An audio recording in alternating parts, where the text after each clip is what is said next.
Hi there and welcome to Halliday's Kitchen. Today I want to make, what is it? It's a pineapple compote with rum and mint. Saw this recipe on Nova. I thought it looked fantastic and I thought it would be great over some vanilla ice cream. So I thought we'd go ahead and make that today with some pineapple, some dark rum, some lime, and some brown sugar. So let's go ahead and get started.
Hi everyone, well, we have our pineapple rum mint compote that I put over vanilla ice cream. I'm going to give it a try. There it is. Let's see how it is. Get a little ice cream, some of that pineapple and some of that juice.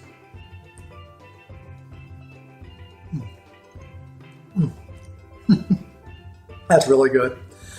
Real strong dark rum flavor, great pineapple, the hint of mint. Oh, let's give another bite.